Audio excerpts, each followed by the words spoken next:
अध्याय 18।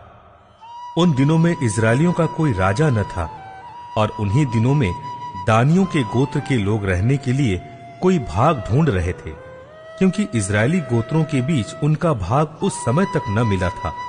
तब दानियों ने अपने समस्त कुल में से 5 शूरवीरों को सोरा और अश्ताओल से देश का भेद लेने और उसमें छानबीन करने के लिए ये कहकर भेज दिया, जाकर देश में छानबीन करो। इसलिए वे एप्रैम के पहाड़ी देश में मीका के घर तक जाकर वहां टिक गए।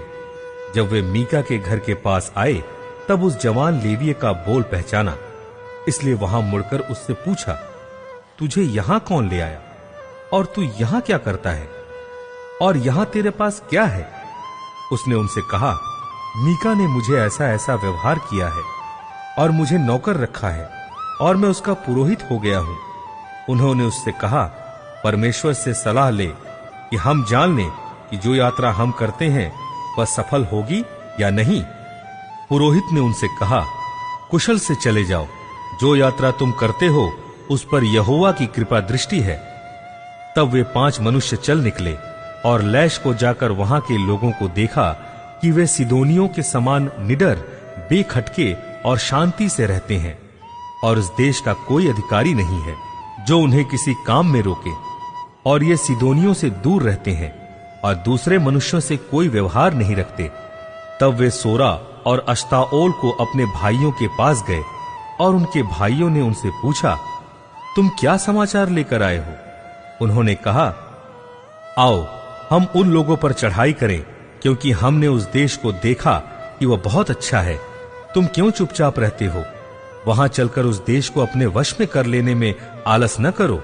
वहां पहुंचकर तुम निडर रहते हुए लोगों को और लंबा चौड़ा देश पाओगे, और परमेश्वर ने उसे तुम्हारे हाथ में दे दिया है। वो ऐसा स्थान है जिसमें पृथ्वी भर के किसी पदार्थ की घटी नहीं है। तब वहां से अर्थात सोरा और अश्ताओल से दानियों के कुल के 600 पुरुषों ने युद्ध के हथियार बांधकर प्रस्थान किया। उन्होंने जाकर यहूदा देश के किर्यत्यारीम नगर में डेरे खड़े किए। इस कारण उस स्थान का नाम महनेदान आज तक पड़ा है। वह किर्यत्यारीम के पश्चिम की ओर है। वहां से वे आगे बढ़कर एप्रैम के पहाड़ी देश में मीका के घर के पास आए। तब जो 5 मनुष्य लैश के देश का भेद लेने गए थे, वे अपने भाइयों से कहने लगे, क्या तुम जानते हो कि इन घरों में एक एपोद, कई एक गृह देवता, एक खुदी और एक ढली हुई मूरत है? इसलिए अब सोचो कि क्या करना चाहिए। वे उधर मुड़कर उस जवान लेवीय के घर गए जो मीका का घर था, और उसका कुशल क्षेम पूछा। और वे 600 दानी पुरुष फाटक में हथियार बांधे हुए खड़े रहे। और जो 5 मनुष्य देश का भेद लेने गए थे, उन्होंने वहां घुसकर उस खुदी हुई मूरत और एपोद और गृह देवताओं और ढली हुई मूरत को ले लिया। और वो पुरोहित फाटक में उन हथियार बांधे हुए 600 पुरुषों के संग खड़ा था। जब वे 5 मनुष्य मीका के घर में घुसकर खुदी हुई मूरत, एपोद, गृह देवता और ढली हुई मूरत को ले आए थे, तब पुरोहित ने उनसे पूछा, ये तुम क्या करते हो? उन्होंने उससे कहा, चुप रह, अपने मुंह को हाथ से बंद कर और हम लोगों के संग चलकर हमारे लिए पिता और पुरोहित बन। तेरे लिए क्या अच्छा है, ये कि एक ही मनुष्य के घराने का पुरोहित हो, या ये कि इजरायलियों के एक गोत्र और कुल का पुरोहित हो? तब पुरोहित प्रसन्न हुआ, इसलिए वो एपोद, गृह देवता और खुदी हुई मूरत को लेकर उन लोगों के संग चला गया। तब वे मुड़े और बाल बच्चों, पशुओं और सामान को अपने आगे करके चल दिए।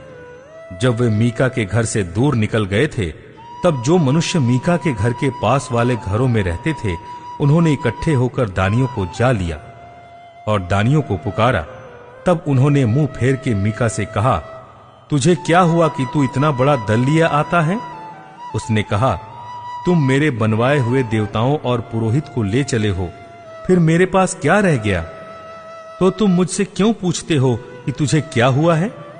दानियों ने उससे कहा, तेरा बोल हम लोगों में सुनाई न दे, कहीं ऐसा न हो कि क्रोधी जन तुम लोगों पर प्रहार करे और तू अपना और अपने घर के लोगों के भी प्राण को खो दे।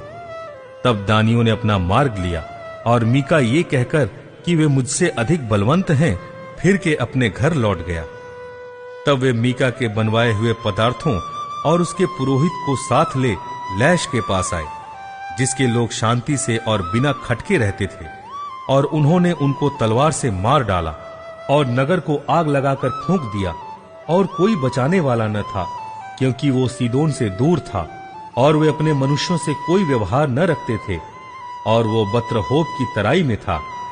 तब उन्होंने नगर को दृढ़ किया और उसमें रहने लगे, और उन्होंने उस नगर का नाम इज़राइल के एक पुत्र अपने मूल पुरुष दान के नाम पर दान रखा, परंतु पहले उस नगर का नाम लैश था। तब दानियों ने उस खुदी हुई मूरत को खड़ा कर लिया, और देश की बंधुआई के समय वो योनातान जो गेरशोम का पुत्र और मूसा का पोता था, वो और उसके वंश के लोग दान गोत्र के पुरोहित बने रहे। और जब तक परमेश्वर का भवन शीलो में बना रहा, तब तक वे मीका की खुदवाई हुई मूरत को स्थापित किए रहे।